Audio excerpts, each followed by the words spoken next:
Hey, it's MJ from the Coaches Panel. We are about to hit not only the mid portion of your 2024 fantasy football season, but the next allocation of dual position players can be added into the game at the end of round 6, at the end of round 11, and at the end of round 17. Those are the 3 times in a season a player can get an additional position. If they're a single position player, they can get a secondary if they have qualified through 2 key criteria areas. Number 1, that they've played at least 3 games of AFL football. Any less than that, at the end of that cutoff point, there's no chance. The second is that they have spent 35% according to champion data, who choose the positions across SuperCoach, Dream Team, and AFL Fantasy, that you have spent a minimum of 35% in a secondary position on field that you're not currently listed in. Then you become eligible to get a dual position and become a DPP. So who's going to get it and who's going to miss out? And will it shake up the game for us in 2024, or are we about to get a bunch of absolute nothing?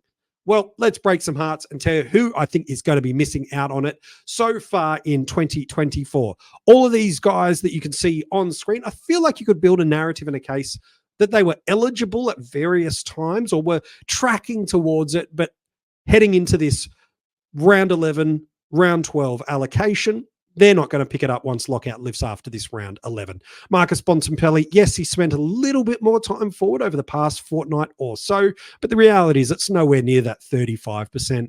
It would be awesome if he did, because in SuperCoach he's been good and in AFL Fantasy he's been fine, but he's around about that 10 points per game, if not more, below what we'd paid for if you got him in at your starting squad. So while not a bad pick, he's certainly not been as strong a scoring prospect as he was in 2023. Harry Sheasel is spending some time outside of that defensive line where he's selected for us currently, but it's just not been a high enough percentage over enough periods of games. While he has hit the 3-game threshold, just the percentage of the games he spent through the midfield and even a little bit of time forward is not enough to make a positional dent on him to get defensive status.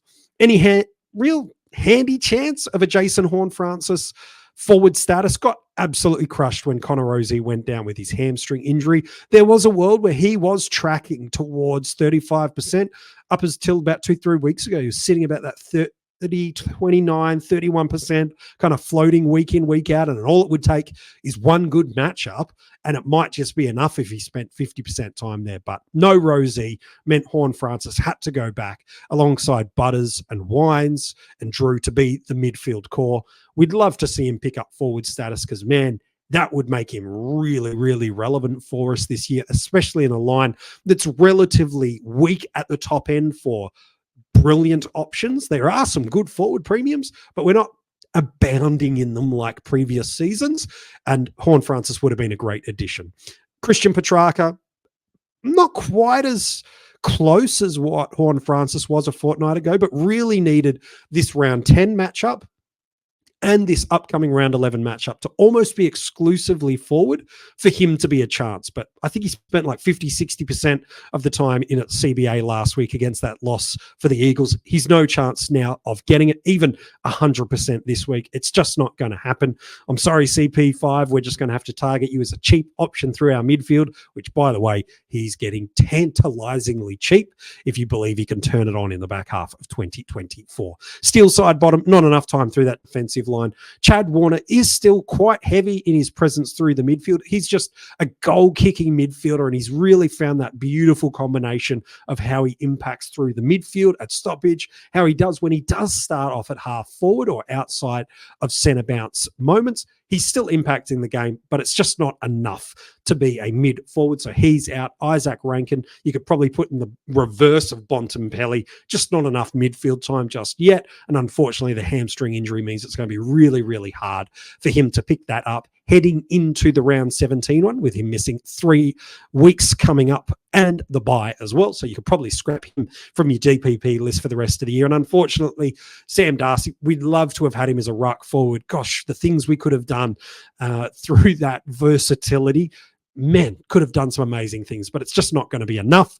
He has not spent enough time. And unless English misses this week and he is the number one ruck, which won't happen as the number one ruck, if English misses, for example, they're going to get a lob in. So, yeah, he's not picking up dual position status. Let's talk about those that I think will. Travis Boak has spent a bunch of time forward over the past couple of months. And while he did spend a little bit more time through the forward line and midfield lines, less through the forward and more through the midfield lines, the reality is I still think he's spent enough time in totality of the season to pick up dual position status. He's been a really handy prospect, a really decent scorer in time. And while he's not classic relevant in draft leagues, if you can get a guy that's able to kick 70s, 80s and the odd ton like he's done over the past month or so, then occasionally it's worth it. In a line where people aren't loving who they've got at F5, a player like Boak could at worst be depth coverage in your forward line, if nothing else. So I don't mind it. I don't think it's classic relevant, but draft, it could be handy. Callum Archie, maybe if you're in a deep draft league, you're looking in at Callum. He started to find his feet, really strong overhead mark for his size, add some nice pace and dynamic to this Brisbane forward line. But from a fantasy perspective, it's not someone you're looking into. Jack Carroll, copy and paste. Handy little player, adding some things through the Carlton forward line, but he's not someone that is fantasy relevant. Dare I say it, this might be the most relevant that it gets for classic owners in this positional allocation. He's going to have spent enough time playing, so he hits the game criteria. And I think barring him playing a really heavy split in the midfield this week, which I do not forecast coming, then I think he's going to be a handy midfield forward for us. And the reason this is helpful is while he's not a lock in the best 22, the number of Collingwood injuries keeps bubbling along enough to keep him on field and vest free. And he's performing in this role. Even already, they've got a couple more debutants.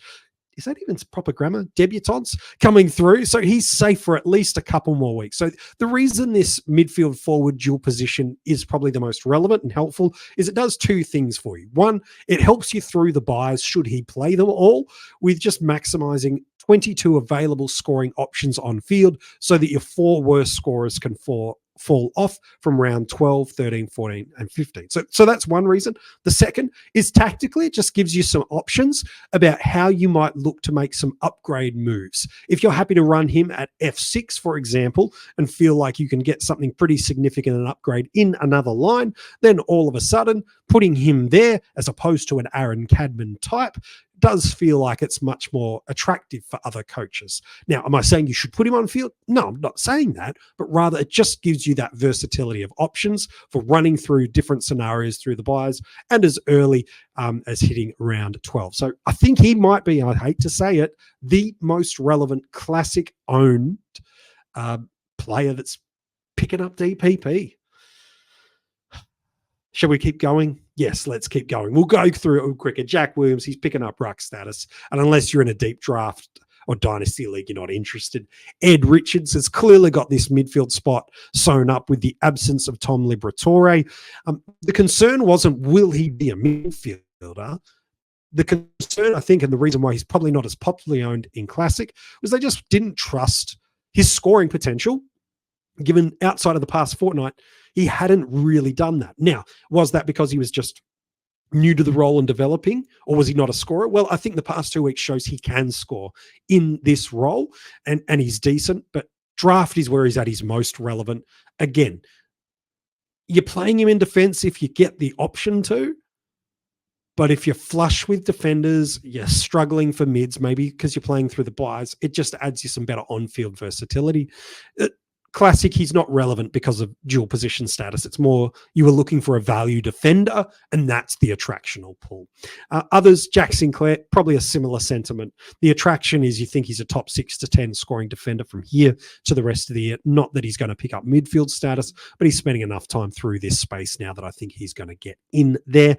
Ben Ainsworth's picking up midfield status. I've also got picking up midfield status Jace Burgoyne, who in drafts, again, is someone you should be putting on field in your defensive line, not someone you're wanting to pick in your classic team at this price point. If you got him cheap a handful of weeks ago, he's had a nice couple of scoring weeks now, But if you didn't get him cheap, then you're probably not looking to jump on now. And then the last two before we wrap up. Hugo Ralph-Smith in a decimated run of injuries for Richmond. They've just got to put almost anyone that is vaguely fit through the midfield, with unfortunately so much poor luck coming to their first choice midfield primarily.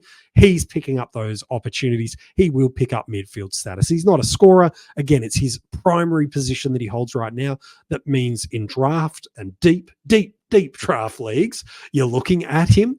But again, a little bit of versatility goes a handy way. And then last one, Angus Hastie.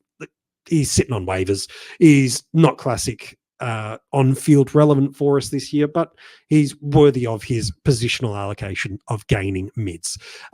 Who for you, though, of all the players that I've listed, is the most relevant for you? Who are the players that have missed out that you'd love to see get a secondary position that you were thinking were close, but I've put a line through, or you think that I've missed? Comment below and let me know who you think will be some of the big DPP gains and who might just miss out. If you haven't subscribed to the channel, make sure you do that and turn notifications on. A bunch of different video episodes coming to you this week, some strategy roundtables for AFL Fantasy SuperCoach, and a bunch of other stuff dropping your way. Hey, good luck this week as we head into round 11. The last chance for players to get some positional percentage to maybe qualify them in or rule themselves out of DPP. Hey, thanks for watching, and we can't wait to chat with you soon.